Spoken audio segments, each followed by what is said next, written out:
não foi nada que eu tivesse planeado quando entrei para o técnico. Eu, de facto, quando entrei para o técnico para a Engenharia Mecânica, inicialmente tinha pensado que quando acabasse o curso, depois iria seguir a minha carreira profissional como engenheiro mecânico numa empresa especializada nessa área. No entanto, ao longo do curso, eu comecei a verificar que, com alguma experiência que também tive de dar explicações, que gostava muito de explicar a outra pessoa algo que ela não estava inicialmente a perceber. Isso era o que eu fazia como explicador. E efetivamente, depois, mais tarde, quando acabei o curso e pouco antes de acabar o curso, comecei a trabalhar como investigador no Centro de Investigação, que atualmente é o IDMEC. Começou também a surgir outro componente que é muito importante para quem dá aulas no ensino superior, que é a investigação científica.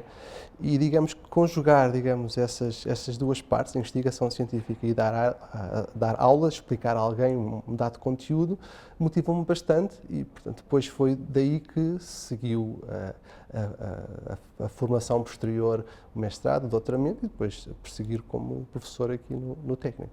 Nós, como alunos aqui no técnico, ficamos sempre com alguns professores nossos como referência, sempre. Muitas vezes com referências para o que é bom e também para o que é menos bom, é verdade. Mas ficamos sempre com... E aquelas que guardamos são as boas referências e aquelas que de facto nos marcam como alunos. E quando mais tarde transpus para, digamos, o meu serviço quanto docente, fui certamente beber a essas boas referências que eu tinha quando fui aluno. E tenho a certeza que nas aulas que dou tento implementar algum dos modos que esses meus, atualmente são colegas, mas na altura eram os meus professores, adotaram nas aulas deles. Depois há outros aspectos que também são importantes e que também transponho para as aulas que dou. Nós, quando fazemos investigação científica, uma das coisas que temos que é quase mandatório fazer é nós apresentarmos a nossa investigação aos nossos pares, aos nossos colegas que também desenvolvem investigação científica. E fazemos isso muitas vezes através de artigos ou de conferências. E quando estamos numa conferência, nós temos que ser muito objetivos e temos que saber identificar os pontos importantes da mensagem que é necessária passar. Digamos que isso também podemos transportar para as aulas e tentar compreender quais são os aspectos importantes a transmitir aos alunos. E, portanto, são essas talvez as referências dos docentes aqui da escola que tive enquanto fui aluno, a experiência depois posterior da investigação científica e da necessidade de comunicar cientificamente com outras pessoas, e depois também no dia a dia nós muitas vezes encontramos pessoas que de alguma forma nos marcam da forma como se apresentam, como falam, como se expressam. E isso também acaba por refletir naquilo que depois fomos como docentes.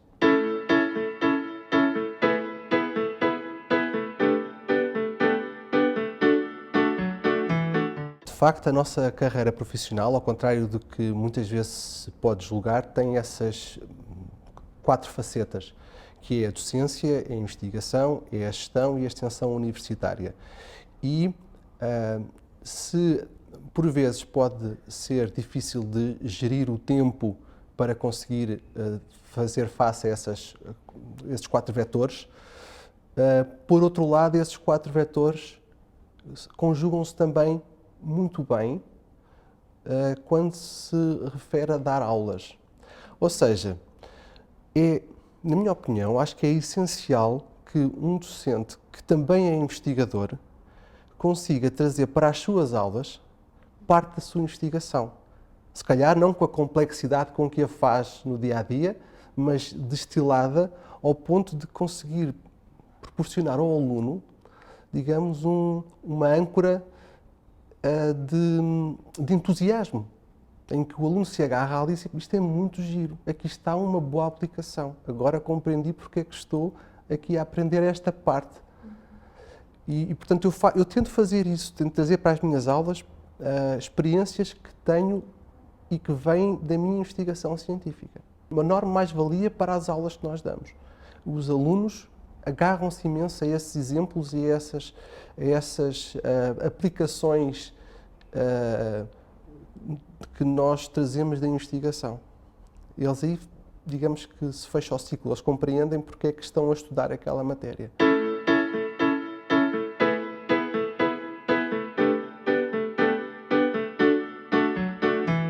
Isso é muito difícil de quantificar ou de identificar.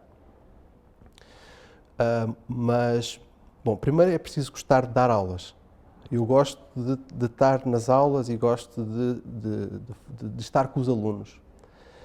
E depois eu tenho uma maneira de ver as aulas, ou tenho uma maneira de ver as turmas ou os alunos, que é quase como se eu fosse a peça, mais uma peça daquela equipa. Ok?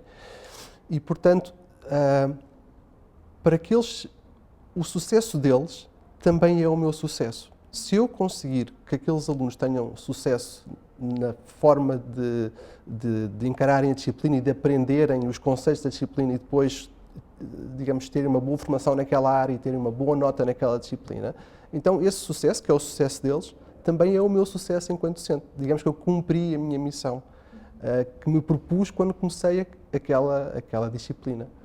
E isso é sentir-me como uma parte da equipa. Eu imagino sempre que aqueles alunos e eu fazemos uma equipa e, portanto, nós temos que trabalhar em conjunto para conseguirmos termos ambos, eles e eu, sucesso digamos, naquela unidade curricular.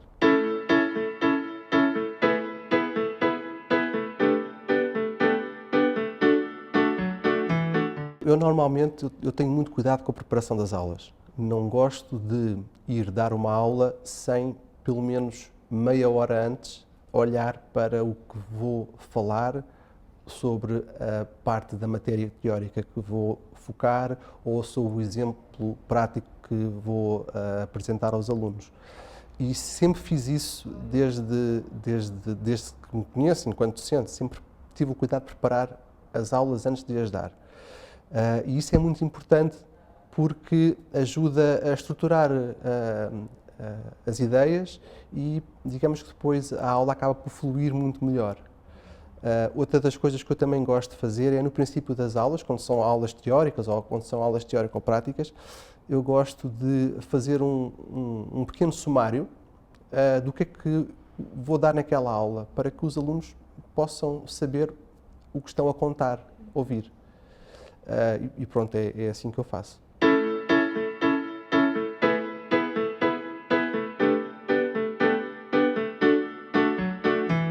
Eu acho que nisto de dar aulas tem de haver um grande humanismo. O que eu quero dizer com isto é que nós estamos a lidar com pessoas e nós temos que saber entender aquelas pessoas. O técnico tem a felicidade de receber nesta escola os melhores alunos ou dos melhores alunos a nível nacional. O técnico é uma escola nacional, não é regional. Eles vêm da Madeira, dos Açores, vêm do Minho, vêm do Algarve. E são os melhores. E, portanto, as pessoas que eu tenho ali à frente são pessoas que já deram provas que têm capacidades. Portanto, se elas não estão a perceber, o esforço tem que ser conjunto. Não pode ser só deles, também tem que ser meu. E, portanto, eu tento sempre perceber o que é que eles estão a perceber ou não, e, portanto, faço isso incentivando-os a pôr dúvidas, a pôr questões, e ponho-os sempre muito à vontade para que eles o façam. Ou seja, se um aluno faz uma pergunta que não é aquela que revela um conhecimento elevado, que se calhar até já devia ter naquela altura, eu vou interpretar essa pergunta como uma pergunta normal e vou tentar responder com a maior naturalidade. Por outro lado, se um aluno fizer uma pergunta, se me colocar uma questão que denota conhecimento, então aí eu gosto de fazer, digamos, um reforço positivo. Eu gosto de reforçar positivamente. Eu nunca desvalorizo as perguntas. Posso não lhes dar valor, posso não as valorizar, se elas não o merecerem, mas se merecerem, valorizo. Portanto, eu acho que isso novamente fortalece imenso a equipa. Os alunos começam a ver o docente como alguém que podem confiar e que mesmo que ponham alguma pergunta que se calhar aqueles depois mais tarde até percebam que até já deviam saber, eles não têm, digamos, essa barreira. Eles sentem-se à vontade para perguntar. E isso quebra imensas barreiras e, digamos, que aumenta a forma deles, a capacidade deles aprenderem, porque se quebram barreiras. Os alunos conseguem identificar quem é que está ali para, digamos, com uma postura de querer, de facto, navegar o barco no mesmo sentido e quem é que não está. E isso tem a ver com a forma, tem a ver com a linguagem corporal que o docente tem a ver com a forma como torna as aulas mais ou menos rígidas, tem a ver com a maneira como fala com os alunos, a empatia que gera. Dar aulas é uma gestão de empatias. É muito importante nós conseguirmos criar uma empatia com aquelas pessoas que estão ali à nossa frente. E isso fortalece a equipa e isso melhora os resultados.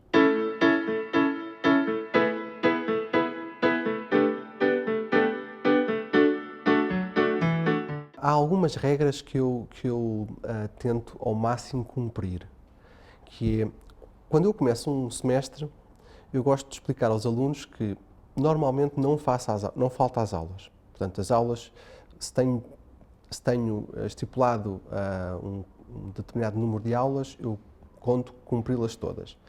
Também informo que caso eu não consiga, por exemplo, por algum motivo, ou por esteja fora, ou porque fiquei doente, dar alguma aula, que normalmente farei por contatar ou o delegado daquela turma, ou transmitir uma informação via e-mail que não vou conseguir estar naquela aula.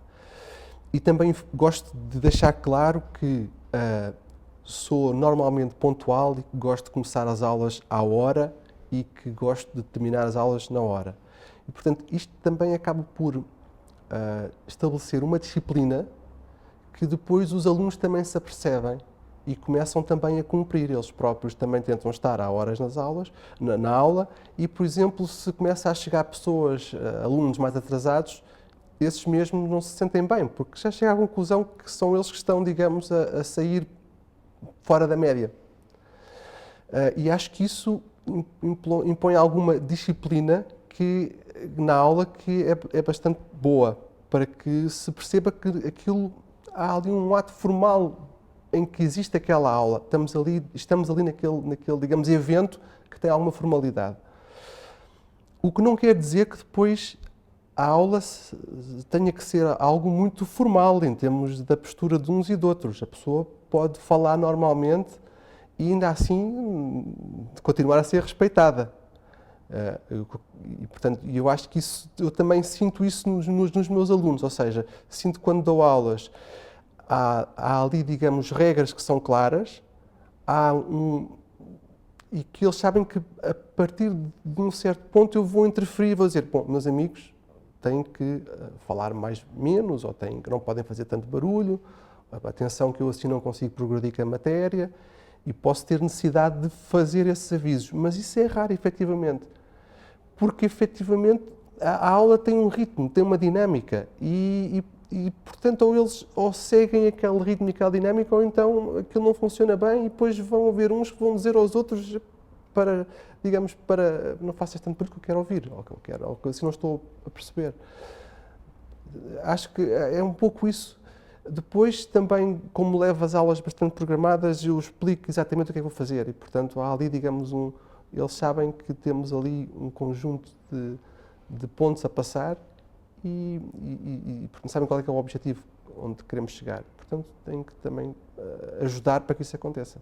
Essa pergunta é um pouco mais complexa, porque isso muitas vezes é difícil de quantificar pelo docente e mesmo que o docente tenha esse cuidado, e eu julgo que temos, efetivamente, para não deixar as aulas serem nem muito, a unidade curricular ser muito carregada ou ser muito leve, não é? Portanto, tem que haver, de facto, ajustar ao número de CTS, mas depois, da parte dos alunos,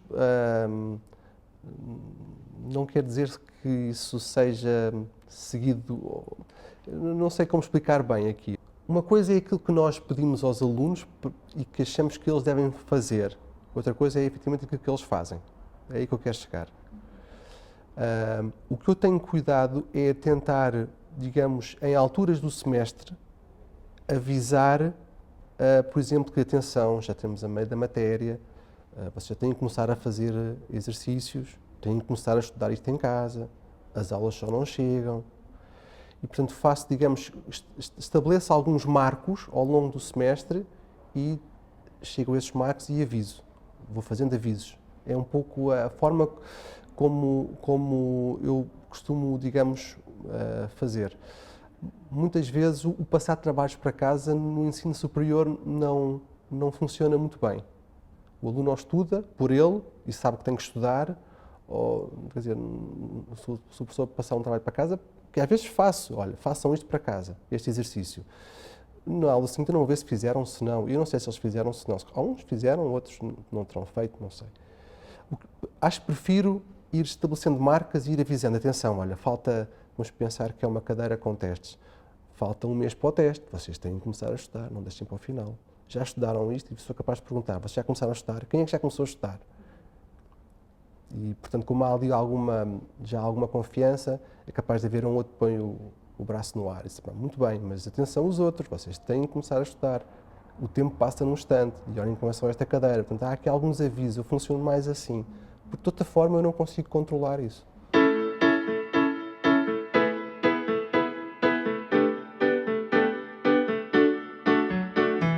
Isso depende da disciplina que eu estou a lecionar. Se for uma disciplina mais, digamos, com uma componente de aulas práticas, em que eu estou como docente de aulas práticas, aí normalmente eu gosto de utilizar o quadro e digamos que faço as coisas todas no quadro e basicamente sou eu, o giz e os alunos. Pronto. Se for uma cadeira, uma disciplina que assenta em aulas ou teórico-práticas, que agora já há poucas, não é? Mas ou que assentem aulas teóricas e depois encadeadas com aulas práticas, em que seja eu o docente de ambas. Então aí normalmente as teóricas gosto de apoiar com projeções que tenho feitas em PowerPoint e que permitem, digamos, uma maior dinâmica a dar à aula, porque as coisas de facto surgem mais rapidamente, mas ao mesmo tempo depois dão mais folga ao docente para ter tempo para explicar um ou outro detalhe com mais cuidado e aí vou ao quadro e explico, ou deduzo no quadro, mas tenho de facto os PowerPoints que me apoiam e onde tenho, digamos, a matéria. Esses PowerPoints também são disponíveis para os alunos e, portanto, os alunos muitas vezes seguem na aula o PowerPoint. O que não quer dizer que só falo no PowerPoint, porque senão apenas estaria, digamos, a debitar o que estava no PowerPoint. Não, digamos que ali o PowerPoint é, digamos, o mote. São as ideias gerais. Depois há muita coisa que é, digamos, preenchida, não é? Com base no que está no PowerPoint.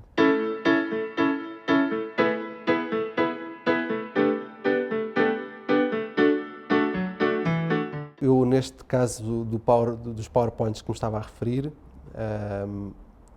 estava-me a referir a uma disciplina que eu sou responsável no 4º ano de Engenharia Biomédica, chama-se Biomecânica do Movimento, e, portanto, como é uma disciplina com alguma especificidade nos conteúdos que aborda, porque vai buscar, digamos, conteúdos à mecânica, mas depois também conteúdos à parte digamos, da biomecânica, da parte mais da fisiologia do corpo humano, então, digamos que um PowerPoint consegue agregar esses dois mundos e, portanto, o que eu fiz quando estruturei a disciplina foi criar um PowerPoint onde toda a matéria que eu dou vem aí e esse PowerPoint depois, digamos que existe como um livro de apontamentos que eles conseguem ter e por onde seguem.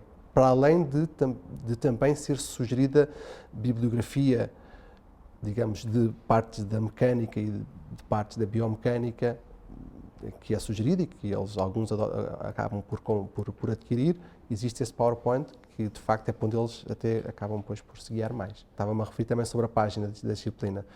A página da disciplina, e também pensando nesse exemplo concreto da biomecânica do movimento, é uma página que utiliza o sistema que nós temos disponível, que é o Fênix, mas o Fênix permite criar secções. Portanto, eu criei uma secção no qual tenho um link para outra página que está, digamos, sobre o meu domínio e onde aí eu tenho, digamos, todos os conteúdos extras, desde alguns artigos que eu quero que eles leiam, códigos MATLAB que eles podem lá e fazer o download e depois experimentar quando estão em casa, todo um conjunto de materiais de estudo que eles podem lá ir buscar, desde os enunciados dos projetos que eles depois vão ter.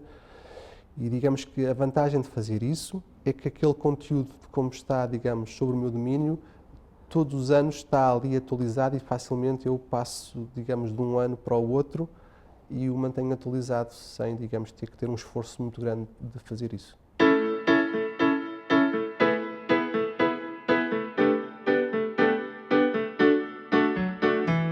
Curiosamente, esta disciplina, como pertence ao mestrado integrado em Engenharia Biomédica e é uma disciplina de 4º ano, ela, apesar de eu ser responsável, ela também tem uma tutela da parte da Faculdade de Medicina de Lisboa. E, portanto, também eu julgo que essa parte também eleva o interesse da disciplina e é, sem dúvida, uma mais-valia naquilo que aprendemos. E esta colaboração com os colegas da Faculdade de Medicina é muito proveitosa, quer para nós docentes, quer também para os alunos. E, portanto, só que, de facto, como são dois docentes, desse ponto de vista, é mais fácil de coordenar do que outras disciplinas onde eu também já tive responsabilidade, em que, por exemplo, tínhamos 300 alunos e 7 docentes. Aí havia um esforço de coordenação maior todos esses docentes. Estou-me a referir concretamente, por exemplo, a Desenho e Modelação Geométrica 2, do 2º ano de Engenharia Mecânica, ou do mestrado integrado em Engenharia Mecânica, que de facto eram muito mais alunos e que o esforço de coordenar todos os alunos e todos os docentes era superior a este, que são 60, 70 alunos. A ideia que teve por base a constituição do mestrado integrado em Engenharia Biomédica foi precisamente essa, juntar as duas universidades na altura, agora as duas faculdades da mesma universidade, digamos, num projeto comum. E eu julgo que também é essa a grande pedra de toque e que diferencia a engenharia biomédica que nós damos aqui no técnico de outras que existem.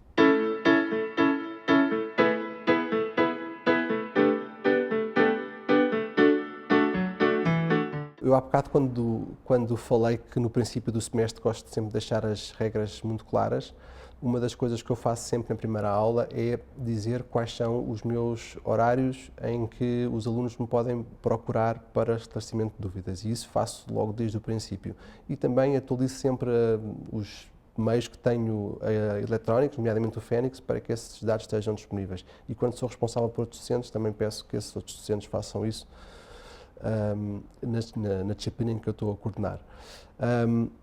No entanto, apesar de privilegiar esses horários, acontece ver alturas, por exemplo, ou antes de testes ou antes da entrega de projetos, em que efetivamente a dúvida do aluno ou as dúvidas surgem com maior frequência e se calhar são capazes de surgir numa altura em que ainda faltam 1 ou 2 dias para, digamos, o tal horário para esclarecimento de dúvidas.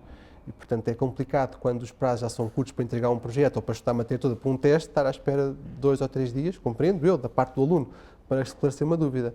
Portanto, muitas vezes o que acontece é que os alunos também sabem que se, por acaso, me enviarem um e-mail a perguntar se podem tirar uma dúvida, se podem passar pelo meu gabinete, eu normalmente tento arranjar um compromisso para que eles possam, de uma forma muito rápida, esclarecer essa dúvida. Talvez não sejam, digamos, pensando naquelas 4 componentes, não é? Da investigação, da parte letiva, não é? Da parte da gestão, digamos que dar esta abertura ao aluno para poder surgir poderá não ser a melhor estratégia do ponto de vista, digamos, do investigador. Não do docente, mas não do investigador. Mas, efetivamente, a experiência o que me tem demonstrado é que os alunos também não estão sempre a bater à porta. Quer dizer, se calhar naquele período antes do teste ou naquele período antes da entrega do projeto é capaz de surgir mais dúvidas, eles são capazes de surgir mais fora do tal horário para esclarecimento. Mas também é compreensível. Portanto, aí também há aí um compromisso que eu tento, digamos, chegar entre eu e eles.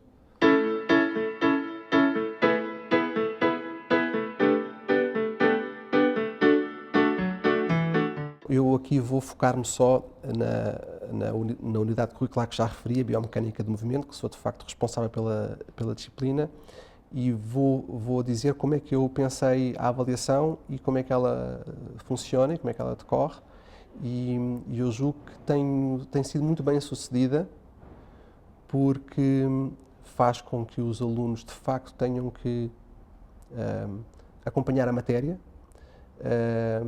e que de facto o objetivo principal, que é eles perceberem os métodos e perceberem as aplicações, seja cumprido.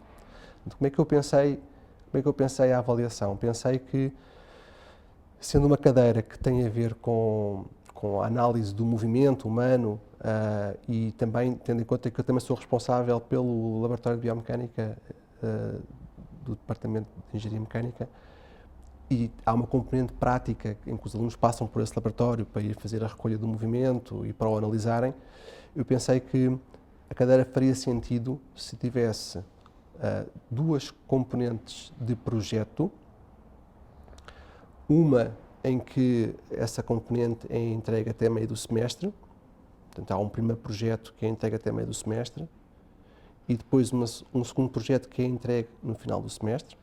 E essas duas componentes valem 60% da nota, e os alunos é suposto trabalharem em grupo, porque eu também, eu lembro-me quando era aluno que eu tinha um rendimento, eu aprendia muito mais quando trabalhávamos em grupo com colegas meus do que quando, por exemplo, estaria numa situação de estudar sozinho. Muitas vezes aquilo que eu podia não estar a perceber, o meu colega já tinha percebido e num instantinho me explicava, e portanto eu rapidamente passava à frente, ou vice-versa, podia ser eu fazer o mesmo. Portanto, eu gosto que eles trabalhem em grupo, porque acredito que eles assim aprendem mais. E, portanto, há estas duas componentes que são com base em trabalhos em grupo, em que eles têm que desenvolver códigos e depois têm que apresentar resultados.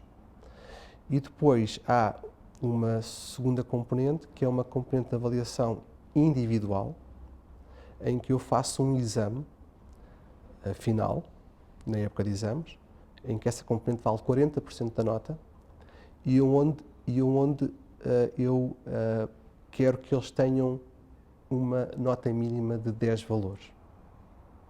Okay?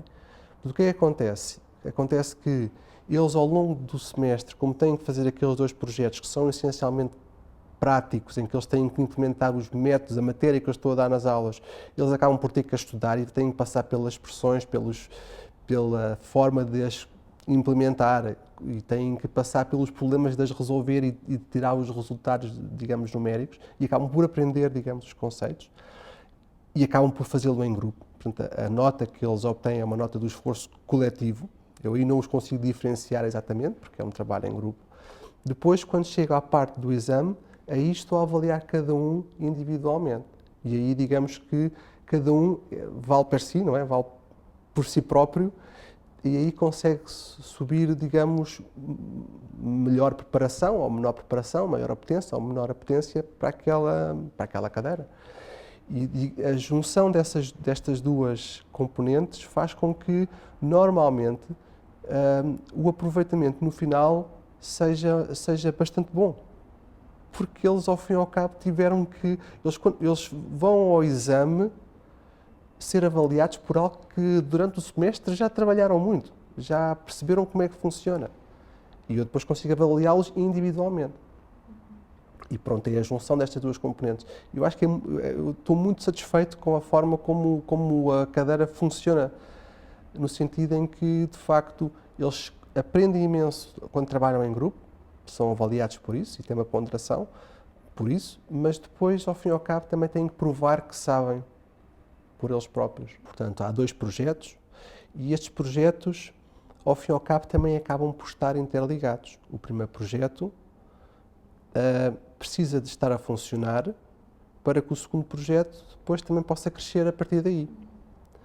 O que significa que a avaliação do primeiro projeto, que acontece a meio do semestre, acaba por, digamos, evidenciar dificuldades que eles tiveram, que muitas vezes até surgem nos horários de dúvidas e, portanto, daí eu dizer que há ali, digamos, antes da entrega dos projetos, uma maior procura. As dúvidas são esclarecidas e há algumas dúvidas que subsistiram e que depois se transformaram eventualmente em projetos menos bons. Aí eu consigo identificar, consigo dar-lhes esse feedback, dizer, olha, atenção, vocês ainda têm que corrigir isto, e aí entra a parte dos avisos, não é? Atenção, vocês têm mesmo que pôr isto a funcionar para que consigam agora avançar para o projeto seguinte. E, portanto, de facto, é um processo muito dinâmico que funciona. Esses primeiros projetos, normalmente, acabam depois por ficar sempre a funcionar muito bem, bastante bem, em termos dos códigos que eles desenvolvem. E o segundo projeto depois cresce a partir daí e também sempre com essa interação com eles e no final acabam por tirar resultados muito interessantes. E uma das coisas que eu acho que eles valorizam imenso é que o segundo projeto, este segundo projeto final de semestre, é suposto eles entregarem, digamos, um relatório. E eu peço sempre que eles elaborem esse relatório como se fosse um artigo científico. E peço para eles, como eu costumo dizer, vocês vejam o que está à vossa volta. Vejam o que é que outros grupos fizeram. Vejam o que é que já existe nesta área e tragam isso para o vosso relatório.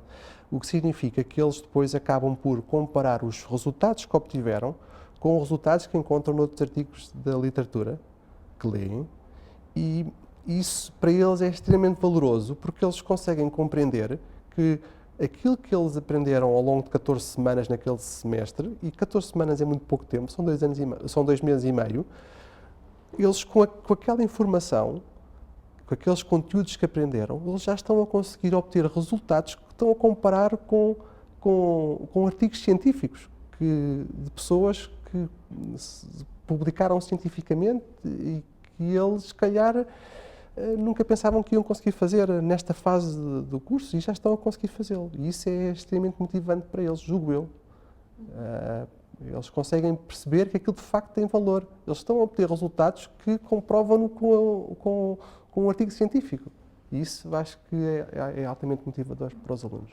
Também foi algum cuidado posto nessa forma de, digamos, de construir a avaliação. Porque se nós pensarmos que esta disciplina é uma disciplina de 4º ano, que estamos a falar, digamos, já no segundo ciclo, onde os alunos se esforçam imenso para conseguir ter a média que desejariam, porque passados 2 anos estão a fazer face ao mercado de trabalho e vão concorrer com outros, e a média muitas vezes pode ser a diferença entre ter ou não aquele emprego, não é? E, portanto, os alunos, em particular no segundo ciclo, eles esforçam-se imenso para conseguir ter a média que acham que devem ter.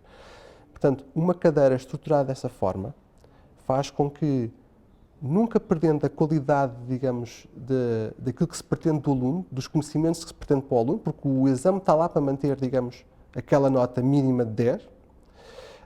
Depois tem outra componente que é de trabalho prático, que eles podem fazer em grupo e que eles, se esforçarem, podem tirar, digamos, uma boa nota que depois, juntamente com a nota do exame, vai potenciar uma nota final boa. E isso surge naturalmente, quer dizer, eu não estou ali... As boas notas surgem pelo mérito deles, pelo trabalho pelo tempo que investiram a fazer os trabalhos computacionais, pelo tempo que investiram a fazer as apresentações que tenham que fazer de PowerPoint ou relatório final, e portanto, se eles investirem aí, têm uma boa nota. E depois, têm conhecimentos que adquiriram por fazer aqueles trabalhos.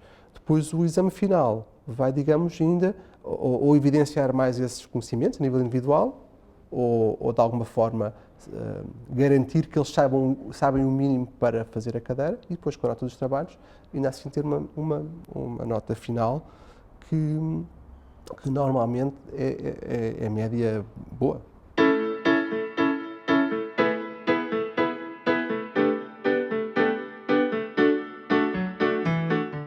primeiro que tudo, a pessoa tem que gostar de dar as aulas.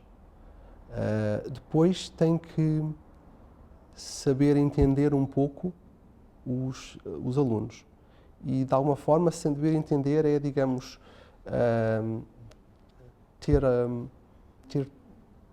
ser tolerante. Tolerante não é quer dizer que deixes fazer tudo, não é? É saber compreendê-los, saber compreender as suas dúvidas, estar, digamos, aberto a esclarecer essas dúvidas, tanto quanto possível. Lembro-me de uma vez, de uma aula, e isto já me aconteceu mais do que uma vez, efetivamente, mas uma vez em concreto, em que acabei uma aula que correu muito bem. Eu senti que, de facto, a aula eu tinha conseguido chegar aos pontos que queria chegar e achei que os alunos tinham gostado da aula. E quando terminei a aula, disse para mim mesmo, enquanto estava a fechar o computador, gosto mesmo disto. E acho que isso acaba por resumir tudo. A pessoa tem que gostar do que é que está a fazer, tem que fazer com gosto e com vontade de fazer sempre melhor. Portanto, isso acho que é a mensagem mais importante. Perceber que, pelo menos para mim, que eu sou uma peça de uma equipa e, portanto, que o sucesso da equipa é também o meu sucesso enquanto docente, o sucesso dos alunos é o meu sucesso enquanto docente.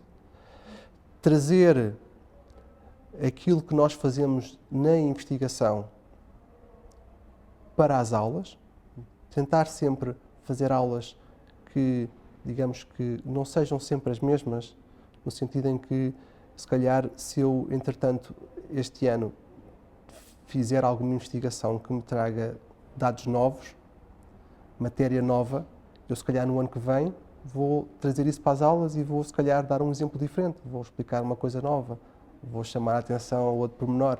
E isso, obviamente, faz com que os alunos sejam sempre também mais motivados a querer aprender aquela matéria e a perceber que, de facto, há imensos exemplos onde eles podem aplicar o que estão ali a aprender. Portanto, é pensar que dar aulas não é algo estático, mas sim algo dinâmico e que podemos sempre melhorar.